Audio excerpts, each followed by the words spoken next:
Tervetuloa tänne Samin kokkinurkkaan. Tänään me teemme tämmöistä kana- ja vihannessössöröä. Kaikki yhdessä tuolla uunissa. Elikkä meillä on täällä butternut pumpkin, porkkanaa, kanaa, sipulia ja sitten mausteenahan meillä on sitruunaa, soijasoosia, hunajaa, inkivääriä ja helkkaristi valkosipulia. Eli kaikki tänne samaan vuokaa ja uuniin.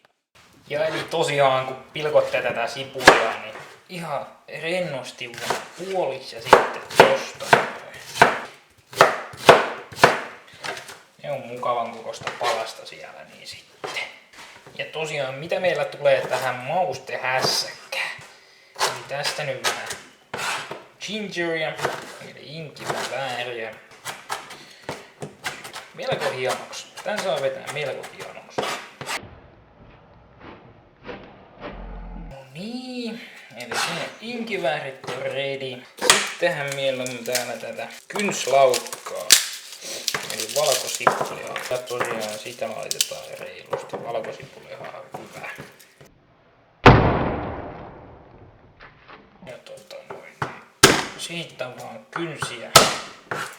kynsiä halkia tosta noin ikkästi. Tuosta. Sitten vaan kovat päät tosta pois. Toi on ainakin kyllä pehmiä siellä uunissa, että ei oo sen puolen pelkoa, jos mennyt sinne ja unohtuu.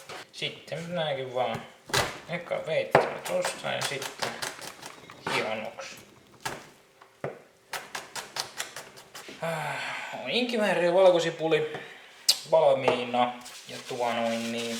Sitten tosiaan heitetään kaikki tonne. Laitetaan valkosipuli, laitetaan inkiväärit, soijasoosia, sitruunaa. Tuore olisi aina parempi. Käyttäkää tuoretta jos on.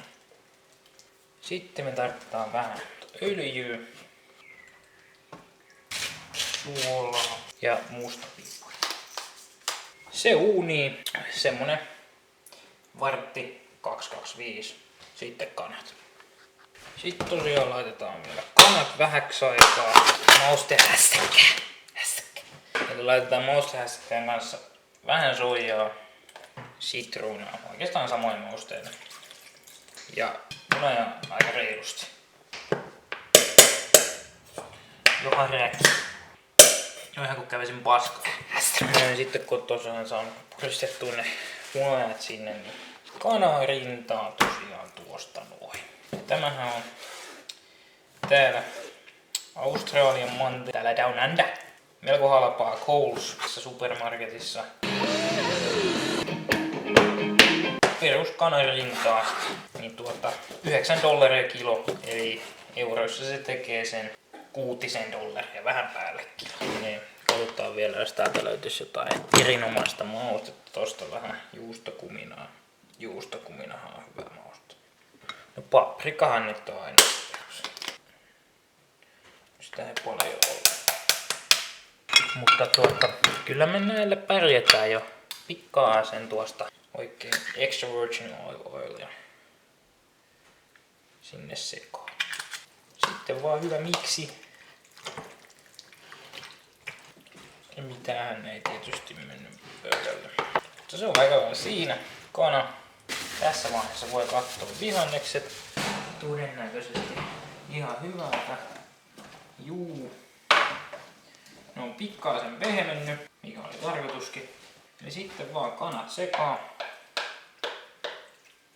Sitten olkaa varovaisia kun sekoitatte, että mikään ei mennä yli.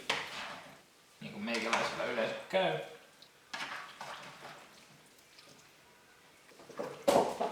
Ja mitäänhän ei tippunut. Sitten takas uuni, ehkä lämpöä voi nostaa pikkaisen, laittaa sinne 250. Ja sitten kannattaa olla niin kauan kunnes se on kypsää. No niin, ja siinä se sitten höyryää mukavasti. Muistakaa, että höyrääminen on hyvä. Ja sitten vaan syömään. Muistakaa, että tää ei ole mitään fine diningia. Tässä saa olla ronski, eli tosta vaan niin kuin vedätte puokkiin ja sitten tosta. tälleenkään, kun ei laita kameraa oikeesti jalkoille. Eli tosta vaan puokki. Alright folks, now it's time to eat a little bit of shark. Gum shark. And now it's ready to go to oven. A bit of oil, lemon, salt and pepper, and dill. Okie dokie, there it is, a shark fillet and then baked or roasted or whatever cooked pumpkins over steam. Oh yeah, oh yeah. And today I'm making gingerbread cookies, of course, because it's Christmas. And here is the gingerbread cookies. Some are tanned, some are not, but they're okay.